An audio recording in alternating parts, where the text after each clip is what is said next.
Weston Hale only meant to return the phone he found on the hangar floor. But when the screen lit up in his palm, the single father went completely still. Staring back at him was a photograph of himself at 17, wearing his old school jacket, standing beside the silver glider he had built alongside a girl who vanished the morning after graduation. The phone belonged to Vivienne Ashcroft, the powerful CEO whose private jet had just made an unscheduled landing at his airport. 22 years had passed since she left without a single word of goodbye, and now she was looking straight at him, asking the question that stopped every thought in his head. Did you never receive any of my letters? Stay until the very end to find out who tore them apart and why that photograph had never once been deleted. The evening shift at Lakehurst Regional Airport began like most others. Quiet runways, instrument checks, the particular hum of ground support equipment moving in the blue-gray light of a Michigan dusk. Weston Hale was 40 years old, methodical by temperament and immovable by habit, and he had spent the better part of the last 12 years in hangars like this one, reading the language that machines speak when something is about to go wrong. He had been assigned to assist with ground power verification for an Ashcroft Aeronautics test aircraft that had diverted from its scheduled flight path, nothing in the briefing suggesting the night would become anything other than a long shift with overtime paperwork. He was working alone near the far end of the hangar, tracing a voltage irregularity in a secondary junction panel, when his boot caught the edge of something on the polished concrete. A slim, brushed titanium phone, tucked half under the low bench reserved for visiting technical delegations. He picked it up automatically, intending to carry it to the operations desk, and the screen pulsed to life as he turned it over in his hand. What he saw on that lock screen made the breath leave his body as if he had walked into an airframe at full pressure. A boy of 17 stood beside a glider with a 2-meter wingspan and silver laminate wings, the kind of construction that could only have been built by someone who genuinely cared whether the numbers held under load.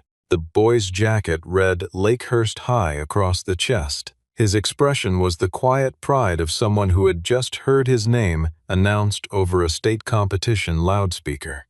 Weston knew the photograph because he had been standing inside it on the day it was taken. At the regional science fair during the last spring, he had believed anything about his future was certain. The original image had held two figures. He and the girl beside him had built that glider together, her on the mathematics and aerodynamic modeling, him on the physical assembly and balance systems. But the lock screen had been cropped so that only his half remained. He stood there with a dead man's stillness, still holding the phone, while the implications of what he was looking at arranged themselves into a sentence he could not yet bring himself to finish. He did not hear the security team coming back down the corridor until one of them addressed him by name and asked him to return the device belonging to Ms. Ashcroft. Vivienne Ashcroft came around the corner of the hangar 30 seconds later, and she recognized him before he had fully registered who she was. Her face went through several things in rapid sequence: recognition, a sharp intake of breath barely visible, and then a very controlled stillness that Weston understood as a person accustomed to being watched, choosing not to show everything at once. She was dressed for a board-level meeting rather than a hangar floor, and she carried herself with the particular composure of someone who had spent 2 decades being the most powerful person in every room she entered. He handed the phone back without a word. She looked at his expression and understood with perfect clarity that he had seen what was on the screen. The security team withdrew at a quiet gesture from Vivienne, and the two of them stood in the ambient noise of the hangar while 22 years tried to compress themselves into the space of a single moment. She asked the only question that mattered, and he told her the truth. He had waited a full year, checking the mail every day, writing letters that were returned or went unanswered, and finally receiving a short note that he had interpreted as the end of everything between them. Vivian absorbed this without expression. Then she said she had sent him 37 letters. To understand why that number felt like a physical blow, it was necessary to go back to the year that had built both of them and then taken itself apart. Vivian had arrived in Lakehurst during the fall semester of their senior year, when Thaddeus Ashcroft had opened a short-term research facility 40 minutes outside of town and moved his family temporarily into a lakeside house that was more square footage than the entire science building at Lakehurst High. She walked into the school carrying the polished silence of someone who had grown up understanding that wealth created distance, and most of her classmates confirmed that expectation by maintaining it. Weston had not done that. He sat beside her in the science elective not because he was unaware of who her father was, but because he was genuinely more interested in her answer to the problem on the board, and she had noticed the difference. They began working together informally, then officially through the science club, and the glider project emerged from a conversation about whether a passive balance control system could compensate for variable wind shear without any active motor input. Vivian handled the aerodynamics and the load calculations with a precision that made Weston re-examine his own work every time she handed back a marked-up draft. He handled the physical construction and the mechanical balance rig, translating her equations into something that could be held and tested and adjusted.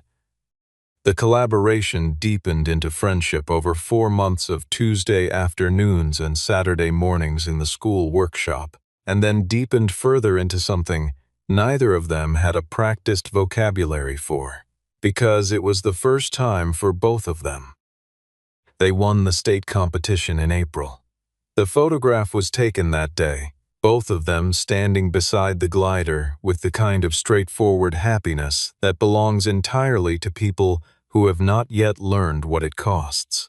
By May, they had begun quietly discussing which engineering programs at public universities offered combined enrollment pathways, and by the time graduation week arrived, the future they imagined together felt more solid than the one their separate families had planned. The night before the ceremony, Vivian told him that her family intended to take her to London for the summer and possibly longer, that her father had been negotiating a European expansion of the aeronautics division, and that she was going to fight to come back. She would write him the moment she had a stable address. She asked him to wait.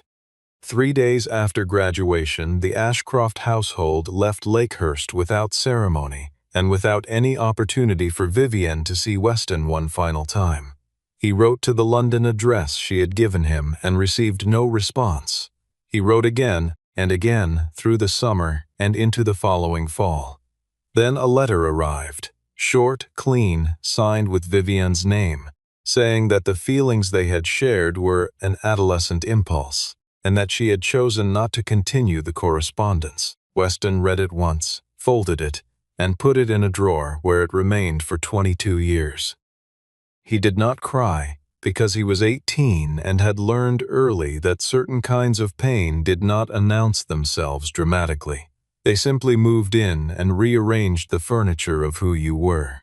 He enrolled in aviation technical training, built a career at Lakehurst Regional, married Lauren, a quiet woman with a dry sense of humor and a very precise understanding of what she wanted from her life, and they raised a daughter together in the house his parents had left him. Lauren died 4 years ago, 1 year after the diagnosis, and the grief of that loss was real and permanent and not reducible to any comparison with anything that had come before. Vivian's letter was still in the drawer. He had never thought to show it to anyone. But on the other side of the Atlantic, a girl becoming a woman had received a similar letter bearing his name, and she too had folded it away and told herself she understood what it meant. Vivian suggested a private conversation in the airport's executive lounge, away from the technical staff, and Weston agreed with the caveat that he needed 15 minutes to finish the equipment log. When they sat across from each other in the empty lounge, the first thing he did was establish the context he felt she deserved to have. He had been married, he said, to a woman he had loved and who had died, and he was raising their daughter alone, and he was not going to let this conversation become something that erased any of that. Vivian heard it not as a warning but as the measure of who he had become, a man who did not trade in sentimentality, who respected the people who had been real in his life, and who was not going to perform grief to satisfy anyone's expectations. She said she understood. She did not attempt to reframe the night as a reunion. She explained the photograph calmly. It was a digital scan of the only physical image she had retained from that year, taken from her mother's storage before the older woman moved to a smaller apartment, and the crop on the lock screen was an accident of the phone's display geometry. The full image included her, standing on his left, but the clock widget covered that half of the frame. She had never changed it. She offered this information without defensiveness, which told him more than any explanation would have. She had not married. There had been a brief engagement to someone her family approved of, a man from an acceptable background with appropriate connections, but she had ended it within 8 months when she understood that his interest was entirely in the Ashcroft balance sheet. She had built the company, expanded the commercial division, pushed the Aurelian program past 3 board vetoes, and done it while being the only Ashcroft who had ever actually studied aeronautical engineering rather than simply inheriting the nameplate. Weston asked why she had never found him through public records or professional directories, and she answered with the kind of honesty that costs something. She had found him years ago, seen that he was married with a child, and made the deliberate choice not to introduce any disruption into a life that appeared complete. She had considered this a decision made out of respect. He considered it now, quietly, and did not argue with the logic of it, even though something about it made the distance between them feel very precisely calculated. They did not have time to go further, because Blaine Carrington came through the lounge door with the practiced confidence of a man who considered himself entitled to every room he entered, glanced between them with a single assessment, and asked in a tone calibrated to condescend why a ground technician was occupying a restricted lounge with the company's chief executive. Vivian introduced Weston as an old friend from before her career. Blaine said the name very carefully, as though testing its weight, and then smiled with the part of his face that had nothing to do with actual pleasure, made a brief excuse, and left. In the corridor outside, his phone was already at his ear, and he gave the instruction in a low voice that a certain sealed family file, the one from the summer after Vivian Ashcroft's graduation year, needed to be located and reviewed immediately. The Ashcroft Aurelian X had diverted to Lakehurst because its autopilot was generating a continuous false pitch warning, telling the flight management computer that the aircraft was rolling when the attitude indicators showed it was level. The internal engineering team had reviewed the sensor data and concluded the anomaly was interference from a nearby weather system, a credible explanation and, as it turned out, a wrong one. Blaine had been pressing for the aircraft to return to the test schedule within 24 hours because a demonstration flight was scheduled for a consortium of defense procurement officers whose interest in the program had been difficult to secure and would not survive another postponement. The internal team had signed off on the return-to-service document, and Blaine had already sent the updated flight plan to the visiting delegation when Weston, running a routine ground power continuity check, noticed something in the electrical load patterns that the main diagnostic software had not flagged. The pitch error only appeared during windows when both the anti-ice system and the flight data transmitter were drawing power simultaneously. Alone, each system tested clean.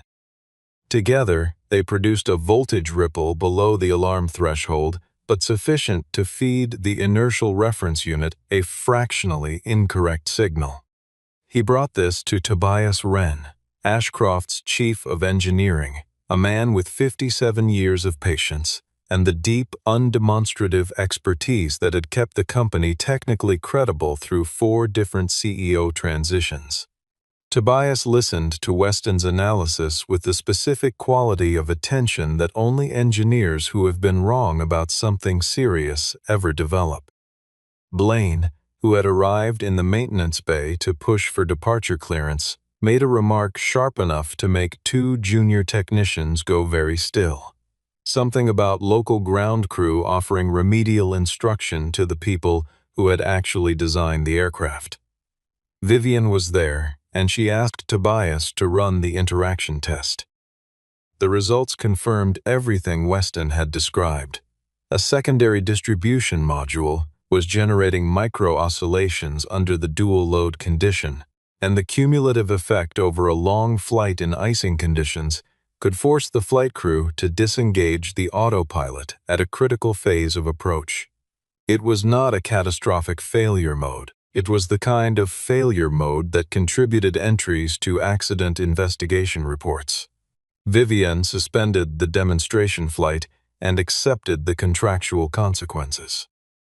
Tobias, who had watched Weston trace an interactive fault that his own team had systematically missed, asked whether Weston would consider taking a short-term independent verification contract. Reporting through the engineering office, not through the executive suite, to keep the arrangement at arm's length from any personal consideration. Weston agreed to those terms and added one of his own. Every finding he produced would go to Tobias first, in writing, before any communication with Vivian, precisely so that no one could later argue the work had been shaped by anything other than the data.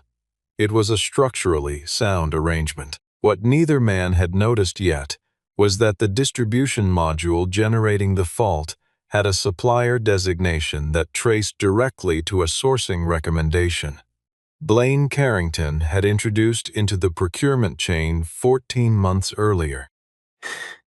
The Aurelian X remained grounded for inspection, and over the following 10 days Weston and Vivian found themselves in proximity more often than the professional arrangement strictly required.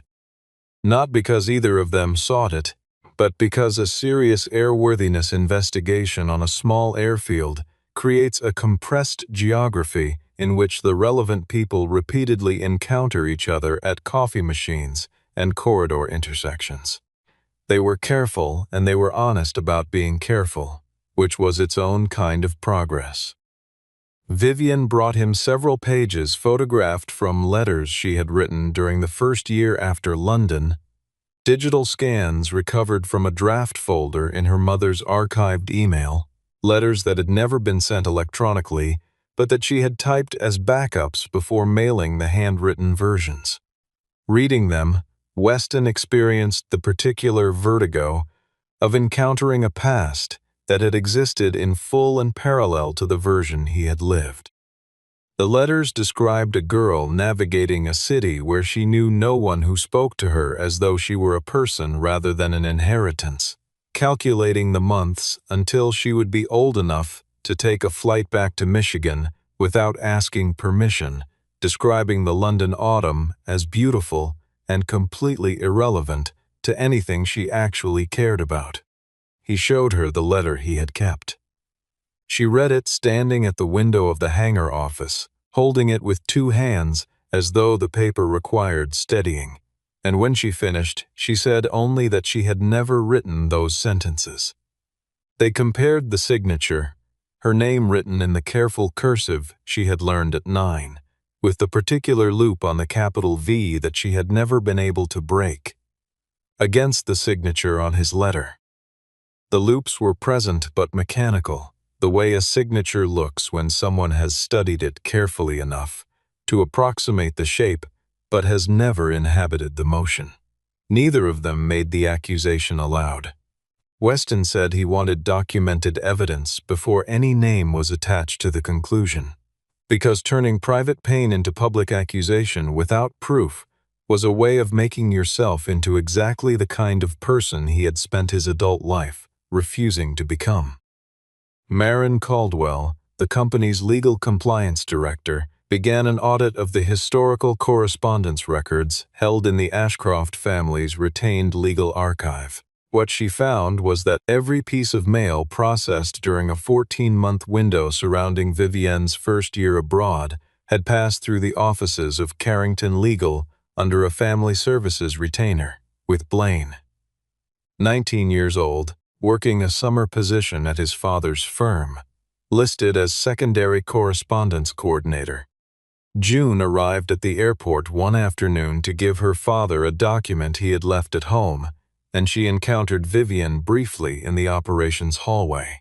Vivienne did not attempt to be charming or to make herself appealing to a 16-year-old girl whose instincts were almost certainly already calibrated to distinguish between people who wanted something and people who were simply present. She said she was an old friend of Weston's from before his career, and she asked June what she was studying in school. June said astronomy and photography, and Vivienne said those were two disciplines that rewarded the same fundamental skill, knowing exactly where to point your attention. June went home and mentioned to her father, with the careful neutrality of a teenager who had decided not to editorialize, that his friend seemed like someone who gave answers instead of performances. That same evening, Weston found the old photograph of the glider in the family memory box on the hallway shelf, a physical print, slightly faded at the edges, with both figures intact. Himself and Vivienne, the full image, neither of them cropped out of each other's story. He turned it over. On the back, in handwriting he barely recognized as his own younger self's, were the words, "Wherever you are, I'll still be waiting for an answer." The scandal arrived in the form of a photograph and a headline. Someone had passed an image to a financial news service, Weston and Vivienne in conversation inside the hangar, taken at an angle that removed all the professional context and left only the intimate geometry of two people standing close together in a space full of expensive machinery. The story that accompanied it characterized the situation as a chief executive having introduced a former teenage boyfriend into a multi-billion-dollar safety-critical program, bypassing competitive procurement, and suggested that every technical finding produced under the arrangement deserved to be reviewed for objectivity. Blaine presented the coverage to the board with the practiced gravity of a man who had not written the story himself, but was profoundly concerned by what it revealed.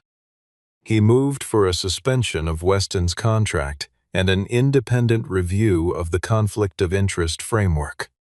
Vivienne documented the procurement record in detail. Tobias had initiated the engagement. The fee structure had been approved by an independent compliance officer, and she had not participated in a single negotiation session. The board received this without enthusiasm, because the story was not really about procurement compliance, and everyone in the room understood that. Then Blaine introduced the heavier charge. He noted that Weston had been alone with Vivienne's phone for approximately 10 minutes before returning it, and suggested, with the measured insinuation of someone who had been practicing the sentence for days, that a technically skilled individual with access to a device for that duration might be able to extract calendar data, communications, or proprietary product documentation, and that a gifted technician who arrived at precisely the right diagnostic conclusions might have had reasons for his insight that did not originate in the data logs. Weston was placed on administrative hold, removed from the hangar floor, and asked to surrender his company-issued access credentials while a digital forensics review was conducted. He complied without argument and requested that every step of the process be recorded on camera, not because he expected fair treatment, but because documentation was a principle he applied to everything that mattered, and he saw no reason to stop now. The forensics review found what it found. The phone had never been unlocked during the period in question, its biometric lock had not been bypassed, and the only information accessible from its screen in that state was whatever appeared on the lock display. Blaine did not withdraw the insinuation. He redirected it, pivoting to the tabloid framing, a single father of modest means, a billionaire CEO, a 22-year gap, and allowed the implication to do the work that the evidence refused to do. Weston, reading the coverage from his suspended status, asked through Marin whether he could speak directly to Vivienne. She came to the regional terminal's empty departure lounge on a Tuesday afternoon, and he told her he was prepared to remove himself from the situation entirely if she believed that was the right outcome for the company and for herself. She was quiet for a moment, and then she said something he did not immediately have a response to. If he was leaving because he had genuinely lost confidence in the process, she would respect that without argument. But if he was leaving because Blaine had written a story about him, and he had decided the story was easier to walk away from than to stand against, then the man who left this room would be handing Blaine the same victory that the boy had handed him 22 years ago, and she would like him to think carefully about whether that was who he intended to be. He thought about it. He stayed. 3 days later, a second non-conforming module was discovered on the Aurelian X, installed during the window of Weston's suspension, in a component bay that only authorized engineering personnel could access. The second module carried valid-looking certification markings and a legitimate serial number. But when Tobias disassembled it, the internal architecture did not match the approved design documentation. Someone was inserting counterfeit components that were engineered to fail gradually. Not catastrophically, not in a way that would produce an accident on a demonstration flight, but in a way that would produce a series of unexplained anomalies, delay the airworthiness certification by months, and give a buyer with access to inside information precisely the kind of leverage needed to acquire the program at distressed pricing. Tobias and Weston worked quietly for 6 days, mapping the component substitution timeline against the internal communication logs, using a tracking system they had constructed without notifying the broader management chain. The pattern was exact and damning. Every substitution had occurred within 48 hours of an engineering status report being routed to Blaine Carrington's office. The coincidence was not a coincidence. It was a supply chain attack executed by someone who understood the program's architecture well enough to know which components could be degraded without triggering an immediate grounding, and who had access to a parallel procurement channel. Blaine had been positioning the board for months. His formal proposal, structured as a rescue operation, complete with financial modeling prepared by a firm with undisclosed connections to Preston Lockwood's holding company, called for a sale of the Aurelian program to Lockwood Meridian Aviation at a valuation that reflected the safety concerns and certification delays, rather than the program's actual technical merit. Preston had presented himself publicly as an interested acquirer responding to a distressed asset. What was not public was the side agreement in which Blaine would receive an executive appointment at Lockwood Meridian and a carried interest in the acquired program the moment the transaction closed. The two of them had understood for well over a year that the path to the acquisition ran through manufactured crisis, and they had been manufacturing it with considerable patience. Meanwhile, something quieter was happening between Weston and Vivienne, not a restoration of what they had been at 17, because those two people were gone and neither of them was foolish enough to pretend otherwise, but a slow, honest reconstruction of the trust that had been broken by someone else's decision, tested against the people they had actually become. They agreed, without making it into a formal declaration, that nothing between them would move forward while the investigation was active. Vivian said she did not want Weston to ever be described as someone she had rewarded. He said he did not want his daughter to think he was trying to relive a chapter that belonged to a version of himself she had never met. Thaddeus Ashcroft contacted Weston directly during this period, through a formal letter delivered to the Lakehurst Regional Operations Office. The letter was courteous and entirely clear in its intent. Thaddeus acknowledged that Weston had displayed genuine competence in identifying risks to the program, but asked him, as a father, in direct and personal terms, to consider whether his continued presence in his daughter's professional life was good for either of them. Weston went to see him in person, which the old man had not expected. He sat across from a 70-year-old industrialist in a study full of framed certifications and said, without particular heat, that he had left once before because he had believed Vivienne wanted him gone. That belief had been given to him by someone else, and he had lived with its consequences for more than 2 decades, and he was not going to act on someone else's assessment of Vivienne Ashcroft's best interests a second time. Thaddeus was silent for a long moment. Then he said, in a voice that carried the particular weight of a man confronting something he had built without knowing its full dimensions, that he had only ever asked his lawyers to hold the correspondence for a season, to give Vivienne time to adjust before letting the summer romance resume, if it was going to.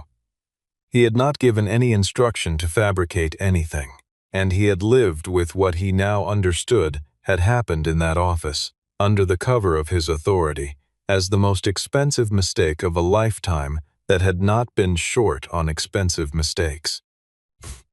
Marin Caldwell found Margaret Ellis through a pension filing from the dissolved Carrington legal partnership. Margaret was 74 years old, living in a retirement community 2 hours north of Lakehurst, and her first response to Marin's visit was to close the door. She had signed a confidentiality agreement at the time of the firm's dissolution and had spent 22 years arranging her memory of that summer into a shape she could live with. Marin told her, without embellishment, what Blaine was currently attempting to do with an aircraft that had non-conforming components installed in its flight control system. Margaret opened the door again and asked Marin to come in and sit down. She had never spoken to anyone about what she had seen in the files that season. She was going to speak about it now. Her account was precise in the way that accounts become precise when they have been reviewed privately for many years by someone who knows they are carrying a weight that may one day have to be set down. Thaddeus had instructed the firm to intercept and hold the correspondence, nothing more. A 3-month delay after which the letters would be forwarded and Vivienne could respond however she chose. Blaine, working as a summer associate and already demonstrating the particular ambition that would define his adult career, had gone further on his own initiative. He had held every letter from Weston. He had held every letter from Vivienne. He had composed 2 brief letters of termination, one in each voice, approximating each signature, and ensured they arrived at their destinations through a forwarding arrangement that bypassed the official hold. He had told Vivienne, when he visited London the following winter under the pretext of family business, that Weston had started seeing someone new. Margaret had seen the correspondence ledger. She had the entry numbers. 37 letters from Vivienne Ashcroft to Weston Hale, received and sequestered between June and the following August. 29 letters from Weston Hale to Vivienne Ashcroft, received and sequestered across the same window. All of them held in archive. None of them destroyed, because Blaine, even at 19, and perhaps especially at 19, had understood that physical documents were leverage. The same storage boxes that held the letters, transferred to a commercial archive facility when Carrington Legal dissolved, were located through the firm's final inventory records. They had never been formally requested for destruction because no one with standing to request it had known they existed. Inside, among the sealed envelopes, was a more recent document, a memorandum of understanding between Blaine Carrington and a shell entity registered in Delaware, whose beneficial ownership traced, after 3 holding layers, to Preston Lockwood's family office. The memorandum described a transaction structure, a timeline, and a set of performance conditions that together constituted the most legally precise definition of a conspiracy to commit corporate fraud that Marin had seen in 15 years of compliance work. The same document that proved Blaine had stolen 2 decades from 2 people also proved he had intended to steal the company. Weston and Vivian were shown the letters that evening. They sat across from each other at the long table in the airport conference room, the archive box between them, and neither of them reached for the envelopes. They understood without discussing it that the letters belonged to 2 young people who had loved each other with the uncomplicated certainty available. Only before life had taught them what certainty actually costs, and that those 2 people deserved to remain intact inside their sealed envelopes, unrevised by the knowledge of everything that had come after. Blaine moved first, because he had always preferred offense to the alternative.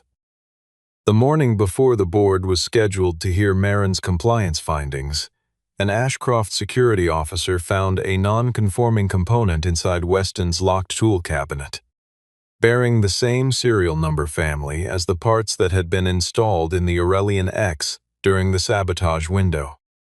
Blaine presented this discovery to the board chair by telephone before 7 in the morning, framing it as confirmation that Weston had manufactured the technical crisis from the beginning, inserting faults to demonstrate diagnostic brilliance, engineering his way into the program, and using proximity to the CEO to position himself for outcomes that had nothing to do with aircraft safety.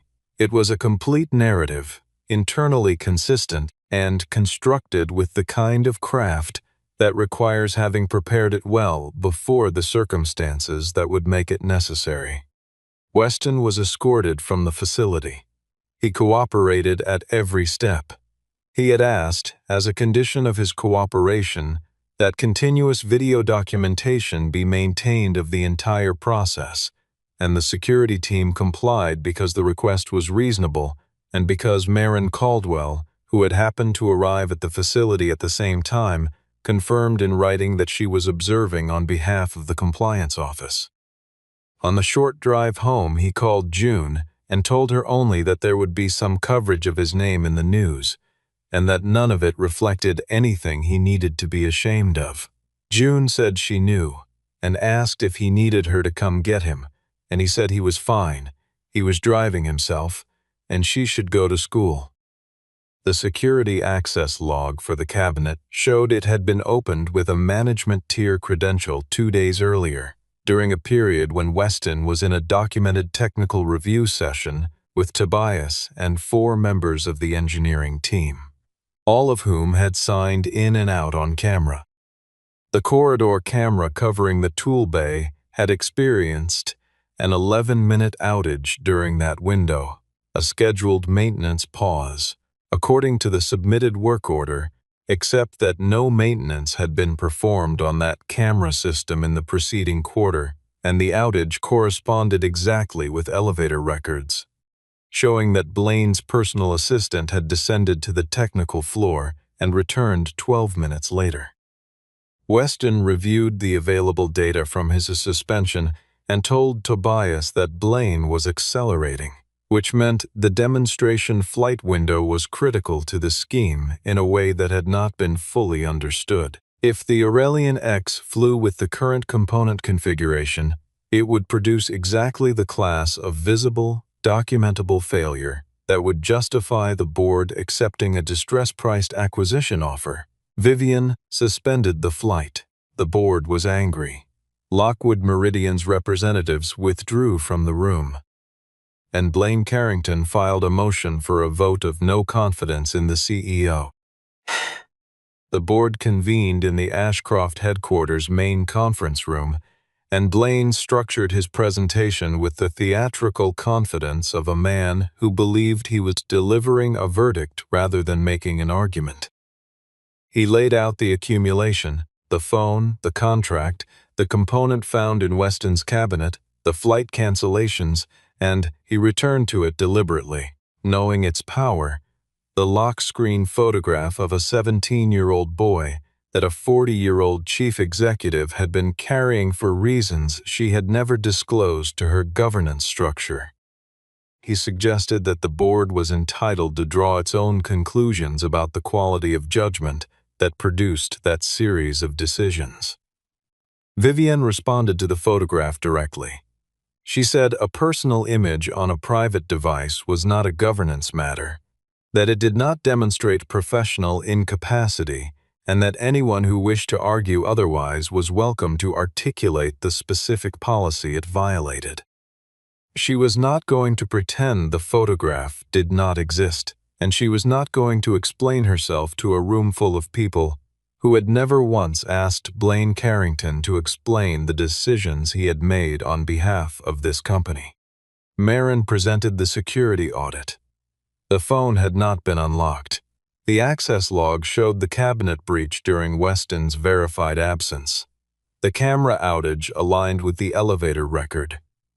Tobias followed with the engineering data, presenting in his precise and unhurried manner the complete fault analysis, the component substitution timeline, and the correlation between each substitution and a report routing through Blaine's office. He noted that every technical cue Weston had raised had been validated by subsequent testing, and that the one instance in which those cues had been dismissed, the initial return to service authorization, had been the closest the program had come to an in-flight failure.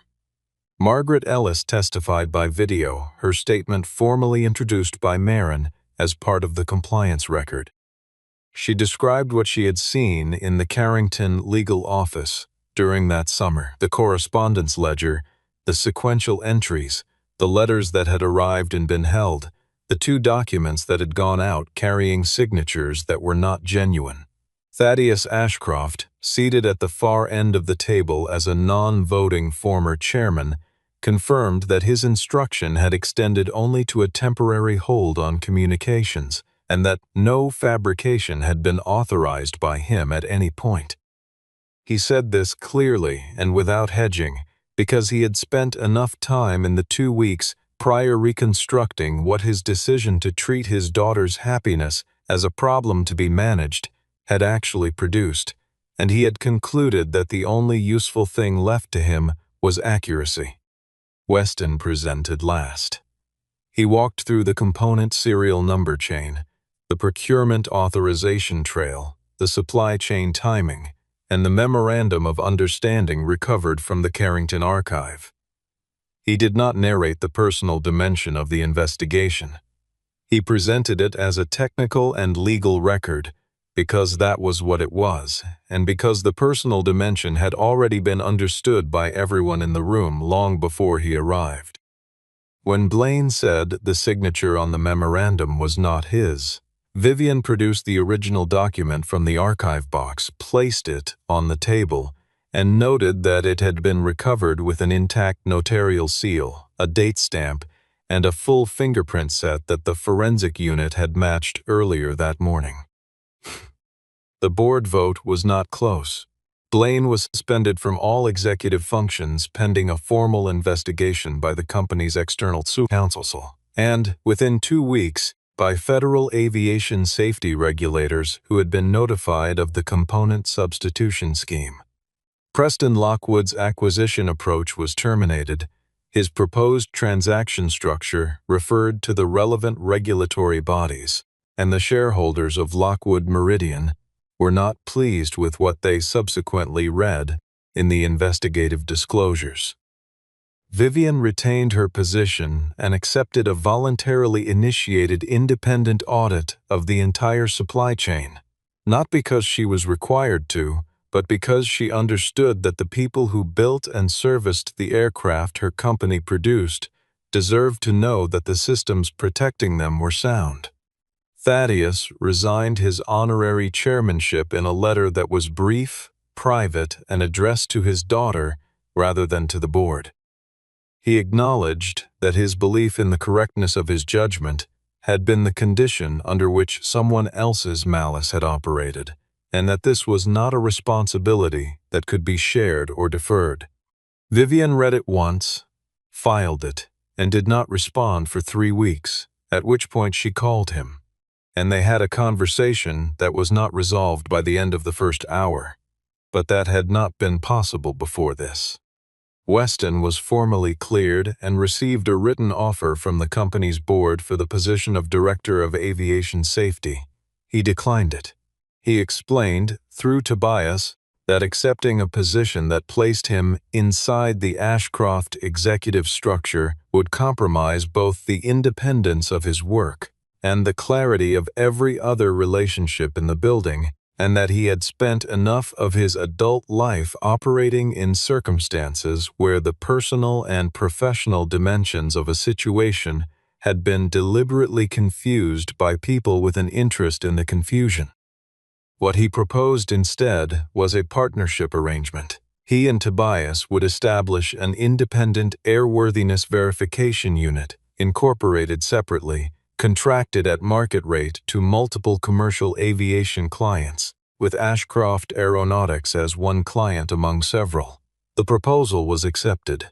The unit took its first 2 contracts in the same quarter. Weston told June about the new arrangement on a Sunday morning over coffee, and she listened and then asked whether this was going to mean he traveled more or less than before. He said probably about the same. She said that was fine, and then she asked, with the careful, indirect precision of a 16-year-old who has already formed an opinion and would like her parent to catch up, whether Vivienne was going to be involved in the business. He said that they were separate arrangements. June said she understood that and asked again whether Vivienne was going to be involved. Weston told her they were figuring some things out. June said that seemed like a reasonable approach to most things. The months that followed moved at the pace of 2 people who had learned not to hurry conclusions. They saw each other when the work brought them to the same location, which was often enough.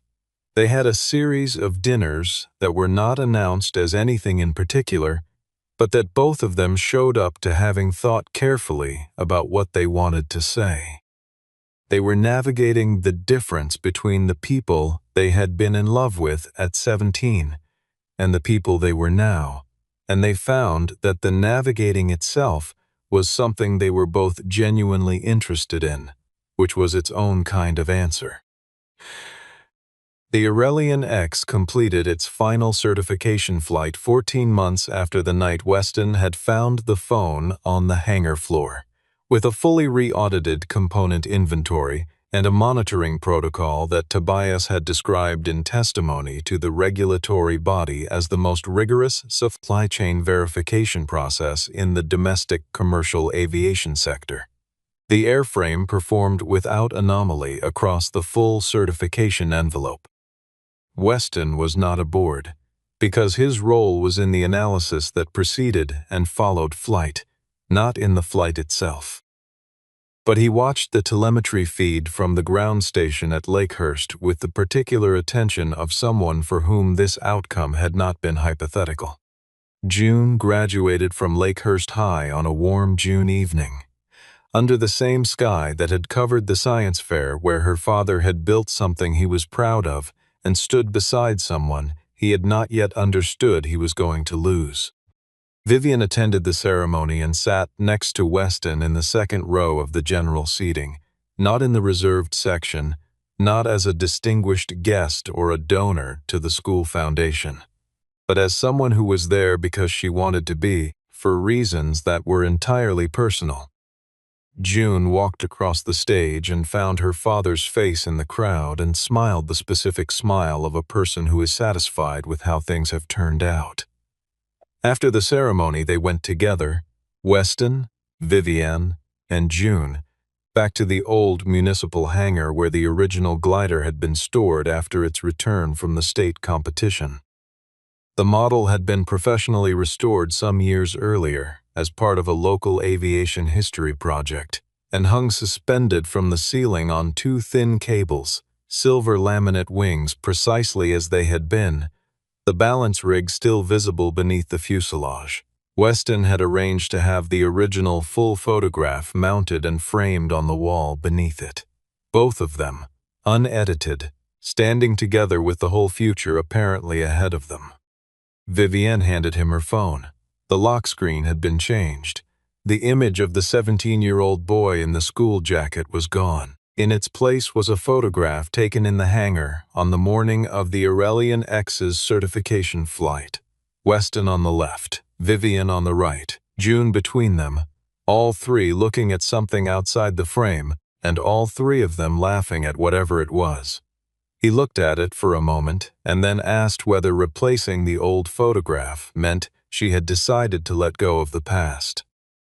She said no. She had kept the original in a separate folder because it belonged to a version of herself she still wanted to be able to find. She had changed the lock screen because she no longer needed an old memory as a placeholder for someone she had actually found in the present.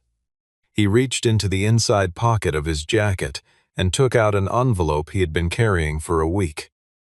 It was the last unsent letter from the archive box, one he had written in the November of the year Vivienne had left, addressed to a London address he had never confirmed, stamped but never mailed, and kept all these decades inside the sealed correspondence record because it had been intercepted before he could change his mind about sending it. He had read it once after receiving it back from the archive, then resealed it. The final sentence, legible through the envelope's worn translucency when held up to light, read, "If we ever find each other again, I hope I still have the courage to ask you one more time." Vivienne looked at the envelope and asked what he had wanted to ask. He did not produce a ring. He did not make a declaration that covered the distance of 22 years in a single sentence.